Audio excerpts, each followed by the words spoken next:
அஸ்ஸலாமு அலைக்கும். மீண்டும் மாலை நேரத்துக்கான மிக முக்கியமான சில தகவல்கள் தான் வந்திருக்கேன். வீடியோவை கடைசி வரைக்கும் பாருங்கள். தெரியாத நண்பர்களுக்கு மறக்காமல் ஷேர் பண்ணுங்கள். வீடியோ பிடிச்சிருந்தா ஒரு லைக் பண்ணுங்கள், சப்ஸ்கிரைப் பண்ணுங்கள். மறக்காமல் பெல் பட்டனை ஆல் செலக்ட் பண்ணுங்கள். அப்போ தான் நான் போடுற ஒவ்வொரு தகவலும் உங்களுக்கு நோட்டிஃபிகேஷன் மூலம் கிடைக்கும். குவைத்துடைய பல மிக மிக முக்கியமான சில செய்திகள் இருக்குது. அதோட போனஸ் பணிப்பெண் ஒருவர் வெற்றிகரமாக அதை பெற்றிருக்கிறாங்க. அது பற்றியும் தகவல் இருக்குது. வீடியோவை தொடர்ந்து பாருங்கள். குவைத்துடைய வானிலை அறிக்கை காலநிலை அவதான மையம் இன்றுடன் வானிலையின் பதட்டமான சூழல் முடிவடைகிறது என்பதை தெரிவித்திருக்கின்றார்கள். தற்போதைய சூழலில் ஆபத்தான வானிலை எச்சரிக்கை விடுத்த குவைத் வானிலை ஆய்வாளர்கள் தற்போதைய சூழலில் இது காற்றினுடைய மாற்றம் காரணமாக இப்போதைய சூழலில் எந்த ஒரு மழையோ வெள்ளத்துக்குரிய தாக்கமோ இல்லை என்று தெரிவிச்சிருக்கிறாங்க. அல்ஹம்துலில்லாஹ். இப்போதைய சூழலில் மழைக்குரிய எந்த ஒரு தாக்கமும் குவைத்தில் இல்லை. அதே போல் நேற்றைய தினம் இரவு முழுவதுமே பொதுப்பணித்துறையின் முக்கிய அதிகாரிகள் குழு தொடர்ந்துமே பாதுகாப்பில் ஈடுபட்டாங்க. அல்ஹம்துலில்லாஹ் எந்த ஒரு பிரச்சனையுமே நடக்கலை. ஆனால் சவுதி அரேபியா தான் செம்மையாக பாதிச்சிருக்கு.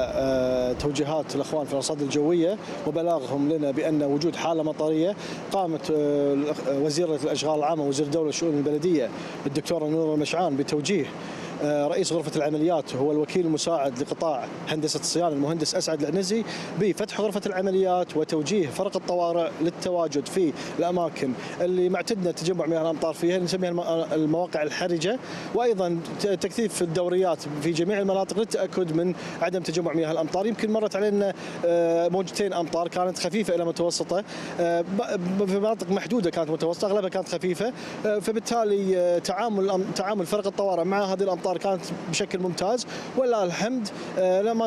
لم نرصد اي تجمع لمياه الامطار او اي تجمع لايضا طرق مسكره خلال الفتره المطريه السابقه. موضوع السيارات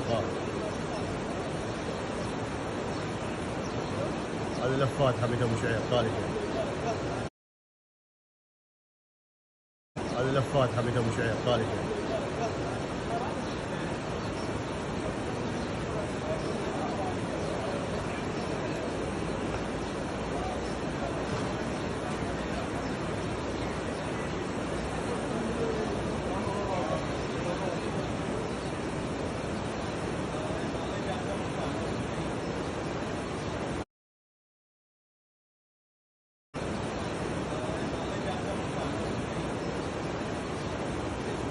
ساتر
அடுத்ததாக குவைத்திலே அரப் அப்துல்லா முபாரக் இந்த பகுதியில் பார்த்தீங்கன்னா எதிர்வரும் 3ஆம் திகதி 5ஆம் மாதம் 3ஆம் திகதி வெள்ளிக்கிழமை 8 மணி நேரத்துக்கு காலை 8 மணிலேருந்து 8 மணி நேரத்துக்கு தண்ணீர் தடைப்படும் அப்படின்னு தெரிவிச்சிருக்கிறாங்க.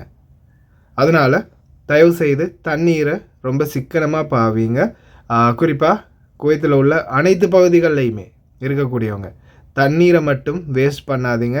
தண்ணீர் இல்லாத குவைத் நினச்சி கூட பார்க்க முடியாது. அதனால் தயவு செய்து ரொம்ப கவனம். அரப் அப்துல்லா முபாரக் பகுதிகளில் உள்ளவங்க ஞாபகத்தில் வச்சுக்கோங்க, வெள்ளிக்கிழமை காலை 8 மணிலேருந்து 8 மணி நேரத்துக்கு தண்ணீர் தடைப்படும். போனஸ் போனஸ் போனஸ் போனஸை பெற்றுக் கொடுக்குறதுல என்னால் எந்த அளவுக்கு முயற்சி எடுக்கணுமோ அந்த அளவுக்கு நானும் முயற்சி எடுத்துகிட்டு தான் இருக்கிறேன். அதே போல் நம்முடைய சில தொழிலாளர்கள் அவங்களுடைய முயற்சியிலேயே போனஸை பெற்றுக்கொள்கிறாங்க. ஐயண்ணா, எப்படிண்ணா இருக்கீங்க? நான் இன்றைக்கி ரொம்ப சந்தோஷமாக இந்த ரெக்கார்ட் நான் உங்களுக்கு பண்ணுறேண்ணா. ஏன்னா எனக்கு போனஸ் கிடச்சிச்சு, இன்றைக்கி தான் கிடச்சிச்சு. நான் 4:30 வீட்டுக்கு போகிறேன். ஸோ 5 வருஷம் இங்கே வேலை செஞ்சுட்டு ஸ்ரீலங்காவுக்கு போகிறோங்கிற சந்தோஷத்தை விட இந்த போனஸு கிடச்சிங்கிற சந்தோஷம் தான் அதிகமாக இருக்குது. அதுக்கு காரணம் முழுக்க காரணம் நீங்கள் தானே. நான் ஒரு 2 மாதம் கூட இல்லை, 1.5 மாதத்துக்கு முதல்ல தான் எனக்கு தெரியும் இந்த போனஸ் விஷயம். அதுக்கு பிற்பாடு உங்கள் நியூஸை ஃபுல்லாக நான் போயிட்டு பார்த்து எல்லாம் தெரிஞ்சுக்கிற பிற்பாடு அதை பற்றி உங்கள்கிட்ட கதைச்சிட்டு அப்புறம் நான் வீட்டுக்கு சொன்னேன். முதல்ல ஆரம்பத்தில் ஏலாது இல்லை, நாங்கள் நிறையா இந்த காசை என் கைக்கு இப்போ இன்னைக்கு காலையில் வரத்தட்டியும் நிறைய நான் கஷ்டப்பட்டேன். இதுக்காக நான் ரொம்ப முயற்சி பண்ணினேன். என்னென்னமோ சொன்னாங்க, அதெல்லாம் இல்லாத நானும் பேசி முயற்சி பண்ணி தான் இந்த காசு கிடச்சிச்சு எனக்கு. 5 வருஷம் வேலை செஞ்சுருக்கேன். 5 மாதம் சம்பளம் கொடுத்தாங்க. அதுவும் 5 மாதத்துக்கு 600 கொடுக்கணும். பட் 100 குறைச்சி 500 தான் கொடுத்தாங்க, காசு இல்லை அப்படின்ட்டு. நான் ஓகே பரவாயில்ல அப்படின்ட்டு. இதுக்கு காரணம் நீங்கள் தான் அண்ணா. உங்களை வாழ்த்துற அளவுக்குலாம் நமக்கு வயசு இல்லை, இருந்தாலும் நான் கடவுள்கிட்ட உங்களுக்காக வேண்டிக்குவேன், எந்த நொடியும் இல்லாமல் நீண்ட ஆயுளை கொடுத்து உங்களை நல்லா சந்தோஷமாக வச்சுக்கணும்னு சொல்லி. ஸோ அவ்வளோதானே எங்களால் முடியும் உங்களுக்கு செய்கிற அந்த கைமாறுன்னு நினைக்கிறேன். ஸோ ரொம்ப சந்தோஷம்ண்ணா, ரொம்ப சந்தோஷம். இப்போ இருக்கிற உலகத்தில் எனக்கு கிடைச்சா போதும், நான் நல்லா இருந்தால் போதும், நான் சாப்பிட்டா போதும், நான் சொகுசாக இருந்தால் போதும்னு நினைக்கிறாங்க. ஆனால் நீங்கள் உங்களுக்கு கிடைக்கிறதெல்லாம் மற்றவங்களுக்கும் கிடைக்கணுங்கிறத ஒரு ரிஸ்க் எடுக்கிறீங்களா? இதில் என்ன பிரச்சனை வந்தாலும் பரவாயில்ல, என்ன இருந்தாலும் பரவாயில்லன்ட்டு. ஸோ அதுக்கு உங்கள் நல்ல மனசுக்கு என்ன சொல்லுன்னே தெரியலண்ணா. ஸோ நீங்கள் எப்பயுமே சந்தோஷமாக இருக்கணும்ன்ட்டு நான் கடவுள்கிட்ட வேண்டிக்கிறேன். எந்த பிரச்சனை வந்தாலும் கண் மூடி கண் திறக்கிறதுல காற்று மாதிரி பறந்து போகணுன்ட்டு நான் வேண்டிக்குவேன். ஓகே அண்ணா, தேங்க்யூ அண்ணா, தேங்க்யூ ஸோ மச். قانون العمل ألزم صاحب العمل أن يدفع للعامل راتب شهر على كل سنة بدل إجازة. اليوم عندي نصيحة لصاحب العمل: إذا عندك عامل اشتغل عندك وراتبه 150 دينار وبعد فترة وصل راتبه إلى 300 دينار، راح تحسب الإجازة السنوية على آخر راتب اللي هو 300 دينار. لذلك علشان تحاسب على الراتب اللي هو بدأ معك فيه، خل راتب الشهر تدفعه على كل سنة. بمعنى اشتغل عندك 150 دينار وانتهت السنة عطى راتب شهر 150، لا تخليها تتراكم. بعد 5 سنوات راح تحاسبه على آخر راتب اللي هو 300. هذه نصيحة موجهة لصاحب العمل. வாழ்த்துக்கள் சகோதரி. அதே மாதிரி அனைத்து சகோதரிகள் முயற்சி பண்ணணும் அப்படின்றதால தான் அவங்க இந்த வீடியோவை அந்த வாய்ஸ் கட்டை எனக்கு அனுப்பியிருந்தாங்க. அதையும் பப்ளிஷ் பண்ண சொல்லியும் அவங்கள்ட்ட பெர்மிஷன் எடுத்து தான் பப்ளிஷ் பண்ணியிருக்கிறேன். அதே போல் இப்போ கடைசியாக லோயர் பேசின வீடியோ நிறைய பேர் காட்டியிருப்பீங்க. சிலர் அதை பார்த்துருக்க மாட்டாங்க ஒழுங்கா. ஆனால் அதில் அவர் தெளிவாகவே சொல்கிறாரு என்னென்னு பார்த்தீங்கன்னா, இப்போ உங்களுடைய சாதாரணமாக உங்களோட தொழிலாளருக்கு 150 தினார் சம்பளம் கொடுக்குறீங்க. அப்போது நீங்கள் அந்த 150 தினார் கொடுக்கும்போதே போனஸை கொடுத்து வந்துட்டிங்கன்னா ஒரு பிரச்சனையும் இல்லை. ஆனால் நீங்கள் 4 வருடம் 5 வருடம் கொடுக்காம விட்டு அவருடைய சம்பளம் 300 தினாராக இருக்கும்போது நீங்கள் மொத்தமாக போனஸ் கொடுக்க வேண்டிய சூழல் வந்தால் 300 தினார் கொடுக்கணும். 300 தினார் மேனிக்கு தான் சம்பளம் கொடுக்கணும். அப்போது நீங்கள் கட்டாயம் இப்போ இருந்தே கொடுக்க ஆரம்பிச்சிருங்க அப்படின்றத அவர் அவேர்னஸ் பண்ணுறாரு. அப்போ இதிலேருந்து ஒரே ஒரு விடயத்தை நல்லா தெரிஞ்சுக்கோங்க. உங்களுக்கு 150 தினாருக்கு இன்னும் 150 தினார் எக்ஸ்ட்ராவாக சம்பளம் கொடுத்தாலும் போனஸ் கொடுக்கணும். அதில் தெளிவாகவே சொல்கிறாரு. இப்போ நீங்கள் 150 தினார் கொடுக்குறீங்க, 150 தினாரில் நீங்கள் கொடுத்து முடியலைன்னா போனஸை கொடுக்காம விட்டு 5 வருடம் கழிஞ்சிருச்சு. இப்போ அவர் எடுக்கிறாரு 300 தினார். அந்த 300 தினார் எடுக்கிற டைமில் நீங்கள் மொத்தமாக போனஸ் கொடுக்கும்போது 300 தினார் மணி தான் கொடுக்கணும். கடைசி சம்பளம் எவ்வளோ வாங்குறாங்களோ அதுக்கேற்ற மாதிரி தான் கொடுக்கணும் அப்படின்னு சொல்கிறாரு. அப்போ நம்ம வருடம் சம்பளம் ஏறும்போது நம்மளுடைய போனஸும் சேர்ந்து ஏறி வரும். இப்போ 120க்கு வந்தால் ஃபர்ஸ்ட்டுக்கு 120. அப்போ நம்ம 150 தினார் எடுக்கிறோம்னா 150 தினாரும் போனஸாக கொடுக்கணும் ஒரு வருடத்துக்கு ஒரு மாதம். இது விடுமுறை பணம் என்னாலும் இதுதான், போனஸ் என்னாலும் இதுதான். இப்போ நீங்கள் நாட்டுக்கு போயிட்டு திரும்பி இங்கே வாரதாக இருந்தால் 2 வருடம் முடிச்சுட்டு 2 மாதம் லீவில் போகிறீங்களா, 2 மாதம் சம்பளத்தை அவங்க கொடுக்கணும். நீங்கள் அந்த லீவில் போய் இருந்துட்டு மறுபடியும் இங்கே வரலாம், அந்த சம்பளத்தை எடுத்துகிட்டு போகணும், லீவு சம்பளம். அப்படி இல்லாமல் நீங்கள் கேன்சல் பண்ணிட்டு போகிறீங்களா இருந்தாலும் அதை நிச்சயமாக கொடுக்கணும். அது என்னென்னா உங்களுடைய சேவைக்கான ஊதியம். நீங்கள் 2 வருடம் அவங்கள்ட்ட சேவை பார்த்ததுக்கான ஊதியம். இந்த போனஸை எடுக்கிறதுக்கு மிக இலகுவான வழி என்ன? யார் யார் எக்ரிமெண்ட் கையில் வச்சுருக்கிறீங்க, எக்ரிமெண்ட்டில் சைன் வச்சு தானே இந்த நாட்டுக்கு வந்திருப்பீங்க. எக்ரிமெண்ட்டு சைன் வைக்காமல் வந்தோம், டிக்கெட்டில் வந்தோம், வீசா மட்டும்தான் அனுப்பினாங்க அப்படின்னா இந்த போனஸ் கதையை விட்டுருங்க. ஏன்னா உங்களால் வாங்க முடியாது. லீகலாக நீங்கள் எக்ரிமெண்ட்டில் சைன் வச்சு வந்தீங்கன்னா நிச்சயமாக வாங்கலாம். எப்படி வாங்குறது? உங்களுடைய எக்ரிமெண்ட்டில் பாருங்கள், தேர்ட் பார்ட்டி அப்படின்னு மென்ஷன் பண்ணியிருப்பாங்க. நீங்கள் அப்படி உங்களுக்கு வாசிக்க தெரியாது கூட KD 120 அப்படின்னு மென்ஷன் பண்ணியிருப்பாங்க. நடுப்பகுதியில் 3வது இலக்கம், தேர்ட் பார்ட்டி 3வது இலக்கம் போட்டிருப்பாங்க. அதில் தான் இதை மென்ஷன் பண்ணியிருக்கிறாங்க உங்களுடைய எக்ரிமெண்ட்டில் இந்த போனஸை கொடுக்கணும் அப்படின்னு. இப்போ பல பேரும் அல்ஹம்துலில்லாஹ் நிறைய பேர் போனஸை பெற்றிருக்கிறாங்க. ஆனால் அவங்க வீடியோ காட்டியோ சில நேரங்களில் இதை பற்றி பேசினாலும் சிலர் கவனிக்கலை. அதுக்கு பிறகு அவங்களுடைய கஃபீலும் எக்ரிமெண்ட்டில் சைன் பண்ணியிருக்காங்க தானே, அந்த எக்ரிமெண்ட்டை எடுத்து அந்த எக்ரிமெண்ட்டில் இவங்க காட்டும்போது இந்த இடத்துல இந்த மென்ஷன் பண்ணியிருக்கு, இதை வாசித்து பாருங்கள் அப்படின்னு அரபிலையும் இருக்கு இல்லையா, அரபியில் இருக்கிறதை அவங்க காட்டும்போது நீங்கள் தான் இந்த கீழே சைன் பண்ணியிருக்காங்க விளங்குதா அப்படின்னு அவங்களுக்கு காட்டும்போது மறு வார்த்தை பேச மாட்டாங்க. அவங்களுக்கு பேசுகிறதுக்கு இடமே இல்லைன்னா அவங்க இது எல்லாத்துக்கும் ஆமாம் பட்டு தான் சைன் வச்சுருக்கிறாங்க. எந்த ஒரு வார்த்தையும் இல்லாமல் போனஸ் கொடுக்கணும். இந்த மாதிரி தான் நிறைய பேர் வாங்கியிருக்கிறாங்க. அதே போல் இதை முயற்சி எடுக்க வேண்டியது யார்? எங்களுடைய அரசாங்கம். எங்களுக்கு மட்டும் இல்லையே, எங்களுக்கு மட்டுமா இந்த காசு லொஸ்ட் ஆகுது? கவர்மெண்ட்டுக்கும் சேர்த்து தான் லொஸ்ட் ஆகுது. நாம் என்ன இங்கேருந்து எடுத்து வேறு அமெரிக்காவில், லண்டனில், ஜெர்மனிலையா கொண்டு போய் அக்கௌண்ட் திறந்து காசு போட போகிறோம்? நம்ம நாட்டுக்கு தான் அனுப்ப போகிறோம். அப்போ இதை பெற்றுத்தர வேண்டியது எங்களுடைய அரசாங்கத்துடைய பொறுப்பு, எங்களுடைய அரசாங்க அதிகாரிகளுடைய பொறுப்பு. சம்பளம் எடுக்கிற சம்பளம் இருக்கு இல்லையா, அந்த எடுக்கிற சம்பளத்துக்கு ஒரு நியாயமாக வேலை செய்யணும்னு நினச்சா நிச்சயமாக இதை இலங்கை தூதரகம், இந்திய தூதரகம் எடுத்து கொடுக்கணும் இந்த மக்களுக்கு. அதே போல் இப்போதைக்கு இலங்கையில் பார்த்தீங்கன்னா ஒரு மாதத்துக்கு 20 கோடி செலவு பண்ணுறாரு மனுஷ நாணயக்காரர். எதுக்கு? நம்ம வீட்டு குடும்பங்களை சந்திக்க போகிறாராம். வெளிநாடு வாழ் தொழிலாளர்களுடைய குடும்பங்களை சந்திக்க ஒவ்வொரு மாவட்டமாக போயிட்டுருக்கிறாரு. இது யார் அப்பா விட்டு காசு எடுத்துகிட்டு போகிறாருன்னு தெரியலையே. ஒரு மாதத்துக்கு 20 கோடினா யோசிச்சு பாருங்கள், 10 மாதத்துக்கும் எத்தனை கோடி? 200 கோடி. இவர் யார் அப்பா வீட்டு காசு நினச்சி இவ்வளவு செலவு பண்ணுறான்னு தெரியல. அவருக்குரிய தங்குமிடம், ஹோட்டல், டிரான்ஸ்போர்ட், இப்படி செலவு பண்ணிக்கிட்டே போகிறாங்க. இங்கேருந்து நாம் கஷ்டப்பட்டு அனுப்புறது வெளிநாட்டு வேலைவாய்ப்பு பணியகத்தில் சேரக்கூடிய அந்த காசு கடைசியில் எந்த மாதிரியான சீரழிவுக்கு உட்படுதுன்னு பாருங்கள். ஆட்டம் பாட்டம் கூத்து கும்மாலம் இந்த அரசாங்க அதிகாரிகள், அமைச்சர்கள், திருட்டு நாய்கள் இன்றைக்கி நம்மளுடைய பணத்தை வச்சு சுதி பண்ணுறாங்க. தொழிலாளர்களாகிய நாம் இன்னைக்கும் மே தினம், தொழிலாளர் தினம்.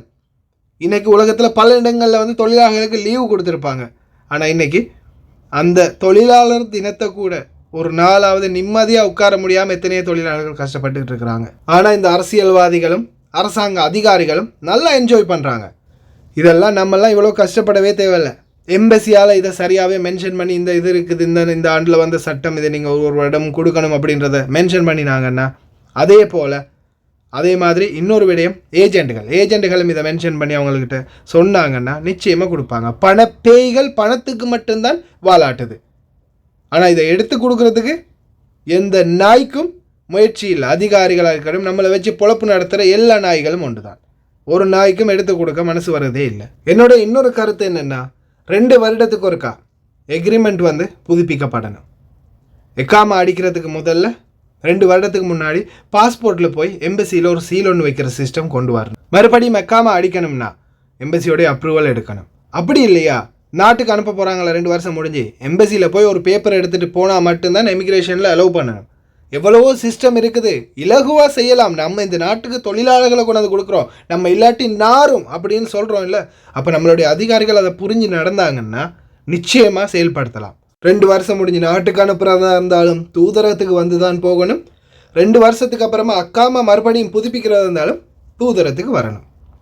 இந்த சிஸ்டம் வந்துச்சுன்னா மட்டும்தான் தொழிலாளர்களுக்கு இந்த போனஸ் நியாயமாக கிடைக்கும். எந்த ஒரு பிரச்சனையும் இல்லாமல், எந்த ஒரு கஷ்டமும் இல்லாமல் நியாயமாக கிடைக்கும். அப்படி இல்லாத வரைக்கும் கஷ்டப்பட்டு சின்னப்பட்டு சீரழிஞ்சி தான் இந்த போனஸை எடுக்க வேண்டிய சூழலாக இருக்குது இப்போதைக்கு. ஓகே ஃப்ரெண்ட்ஸ், உங்களுடைய கருத்துக்கள் என்ன மறக்காமல் தெரிவிங்க. அதே மாதிரி நீங்களும் முயற்சி பண்ணி பாருங்கள். அடுத்ததாக குவைத்துடைய சில முக்கியமான தகவல்களை பார்த்தலாம். ஜஹரா கவர்னரேட்டில் பார்த்தீங்கன்னா அடிக்கடி இப்போ சோதனைகளை மேற்கொள்கிறாங்க. நேற்றைய தினம் இரவு ஜஹரா மெயின் என்ட்ரன்ஸ்கள்லேயே செக் பாயிண்ட்டை போட்டுட்டாங்க. பல நபர்கள் வந்து கைது செய்யப்பட்டிருக்கிறாங்க. தயவு செய்து ரொம்ப கவனமாக இருங்க. இந்த நாட்களில் பிடிபற்றாதீங்க.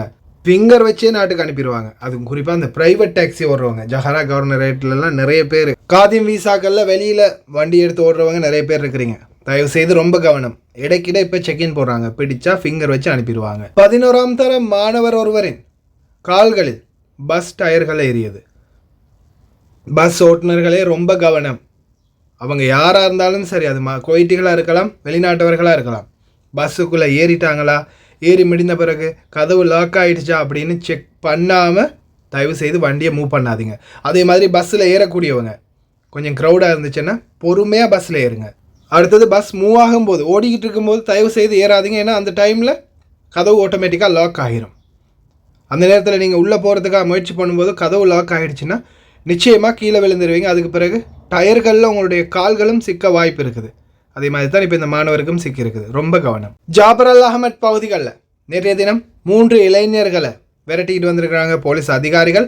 இந்த சந்தர்ப்பத்தில் உடனே வண்டியை விட்டு தப்பி ஓடினவங்க காசுகளை செதற விட்டுட்டு போயிருக்கிறாங்க. பணத்தை அள்ளி வீசிட்டு தப்பி ஓடிட்டாங்க. அதுக்கப்புறமா காவல் அதிகாரிகள் வந்து அவங்கள பிடிக்கிறதுக்கு முயற்சி பண்ணும்போது அவங்களுக்கு டூப்பு விட்டு டிமிக்கி கொடுத்துட்டு எஸ்கேப் ஆகி ஓடிட்டாங்க. கடைசியில் காவல் அதிகாரிகள் அவங்கள விரட்டி போயிட்டு மறுபடியும் வந்து பார்க்கும்போது கீழே எக்கச்சக்கமான காசு, பணம், துட்டு, மணி செதறி கிடக்கிறத பார்த்துட்டு அதிகாரிகள் அவசரமாக அதை ஒன்று சேர்த்துருக்கிறாங்க. தப்பி ஓடினவங்க போலீஸை டைவர்ட் பண்ணுறதுக்காக செய்த செயலான்னு தெரியல, காசு அப்படியே செதற விட்டுட்டு போயிருக்கிறாங்க. கடைசியில் அவங்கள பிடிச்ச பாடு இல்லை. வாகன ஓட்டுநர்கள், வீதி ஓரமாக நடந்து போகிறவங்க, உங்களுடைய முக்கிய கவனத்திற்கு சில பகுதிகளில் வீதி ஓரத்தில் இருக்கக்கூடிய வடிகான் மூடிகளை திருடிட்டு போயிடுறாங்க திருடர்கள். அதனால் ரொம்ப கவனமாக இருங்க வடிகான் ஓரங்கள். سلم لي كلهم مكيوكين راحوا حديد وزن. மிக மிக மோசமான திருட்டு செயல்னா இந்த வடிகான்களில் மூடிகளை திருடுறது தான். எத்தனையோ பேர் நடந்து போகிறவங்க விழுந்துருவாங்க. தண்ணீர் தேங்கி நிற்கும் போது தெரியாமல் போய் விழுந்துருவாங்க வெள்ள நேரங்களில். அதே போல தான் வாகன ஓட்டுநர்கள் சில நேரங்களில் வண்டி பஞ்சர் ஆயிடுச்சுன்னா ஒரு ஓரமாக எடுப்பாங்க. அந்த டைமில் இந்த மாதிரி மூடிகள் திறந்திருந்து ஒரு டயர் போய் உள்ளே விழுந்துருச்சுன்னா நிச்சயமாக முன் சைடு எல்லாமே சேதமடைகிறதுக்கு நிறைய வாய்ப்பு இருக்குது. அதனால் தயவு செய்து வாகன ஓட்டுநர்களே ரொம்ப கவனம். அதே மாதிரி வீதிகளில் நடமாடக்கூடியவங்க இந்த மாதிரி சைடுகளில் நடக்காதீங்க. ஒருவேளை இந்த கான் மூடிகள் திறந்திருந்து நீங்கள் காலை வச்சு கீழே விழுந்துட்டிங்கன்னா அது சின்ன இடைவெளின்றதால உங்கள் கால் உடைகிறதுக்கும் வாய்ப்பு இருக்குது. அதனால் ரொம்ப கவனம். அதே மாதிரி வாகன ஓட்டுநர்களே தயவு செய்து கவனமாக இருங்க. அதே மாதிரி எந்த காரணத்துக்காகவும் ரோடுகளில் இருக்கிற ஒரு கம்பியை கூட, ஏன் ஒரு கல்லை கூட நகர்த்திடாதீங்க. பொது சொத்தை திருடின வழக்கு போட்டாங்கன்னா வாழ்நாள் பூரா ஜெயில் தான். ஓகே ஃப்ரெண்ட்ஸ், கடைசி வரைக்கும் பார்த்த எல்லாருக்குமே ரொம்ப நன்றி. தெரியாத நண்பர்கள் நிறைய பேர் இருப்பாங்க, அவங்களுக்கும் மறக்காமல் ஷேர் பண்ணுங்கள். வீடியோ பிடிச்சிருந்தா ஒரு லைக் பண்ணுங்கள், சப்ஸ்கிரைப் பண்ணுங்கள். இன்னொரு நல்ல வீடியோவில் சந்திக்கலாம்.